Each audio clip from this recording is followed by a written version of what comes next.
After a long time of only reading manga and watching anime, I always thought, this is nice. There's plenty of great stuff to watch and read, so I can just take my time. But I slowly found myself wanting more and more, and then it hit me. I've never read Manhwa. And if you don't know what Manhwa is, it's pretty much just Korean manga, except the anime adaptations kinda suck. I was gonna tackle the big dog solo leveling straight away, but I thought, nah, let me look for something else. And there it was. Omniscient Reader, or Omniscient Reader's Viewpoint. A quick look at the synopsis and I tried it out, and now I knew why so many people hype up Manhwa. Omniscient Reader is about Dr. Kim, who is a contractor, but the real focus here is about a web novel that he has read for 10 years. It was a web novel that no one seemed to read. It was his web novel. Now Doctor knew this and he wanted to support the writer, but the only way he could do so was to comment. So there he went on every single chapter. Doctor commented. Chapter after chapter passed. Doctor grew from being a boy in 8th grade to a 28-year-old college graduate. And as all good things do, it was coming to an end.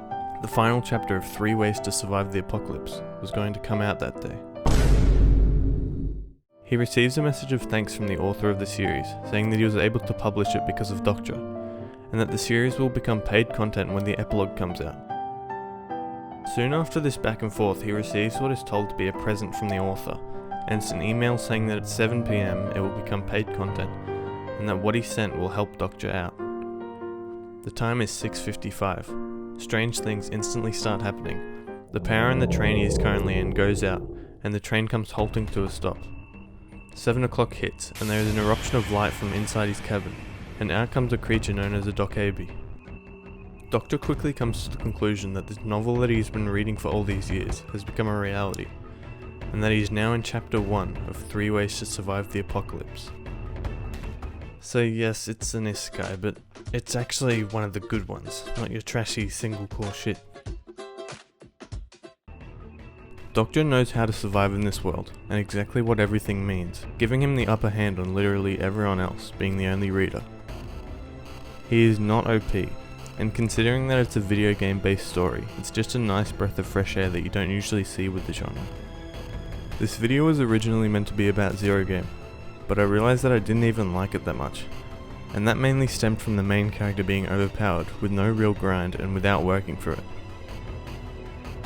Omniscient Reader introduced some really interesting ideas, like when Doctor has a choice to make, he must factor in whether or not this choice will affect the story to the point where all his prior knowledge is just thrown out the window and he has no idea what will happen.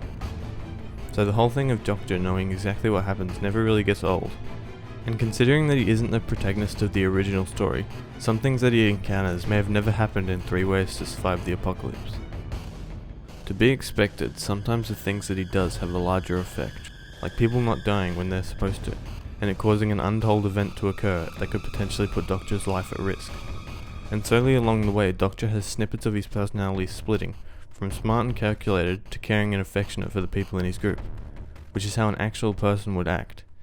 He's not always overly brave or incredibly strong. After all, he was just a reader of this novel. While Doctor and his group survive in this new world, they are being live-streamed to celestial beings known as constellations. These constellations can sponsor characters that they enjoy watching in the way of giving them gold or doing something that completely changes the scenario and forces the characters to make tough decisions. The way that we learn about the constellations isn't from page on text being like, yeah, so this constellation actually likes it when people are brutally murdered, but instead, there is always a speech bubble at the bottom of the page telling you how each constellation reacted to something. That always seemed to add more depth to the world building, and it was a much better way of revealing what these mysterious constellations are all about. In Omniscient Reader, there was always people just trying to survive by hoarding food, and going out to loot. Boom, punished. Now there's a survival fee and you can't hoard food. And just a little change like a 100 gold survival fee can cause everyone to lose their minds and start killing people when the time gets close to paytime, because they're desperate to live. And that's what Omniscient Reader is all about, just how much you will do to survive. When it comes to Manhwa, the most important things are visuals, because there aren't any banging tunes or voice acting to get you hyped for scenes. All the hype has to come from the art and writing, and this is damn well some of the best looking Manhwa I've seen. And it's to be expected from the people that worked on solo leveling. There are sick fights and make it really easy to tell what's happening and fill in the blanks, where sometimes I would look at panels in other manga and not know what the hell I'm looking at. It's pretty much a bunch of lines on a page.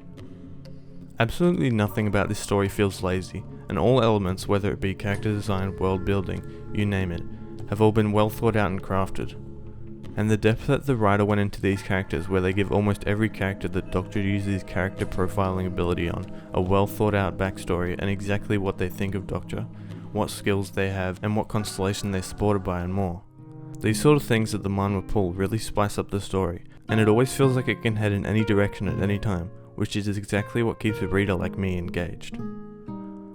Omniscient Reader is without a doubt a masterpiece. Thanks for watching.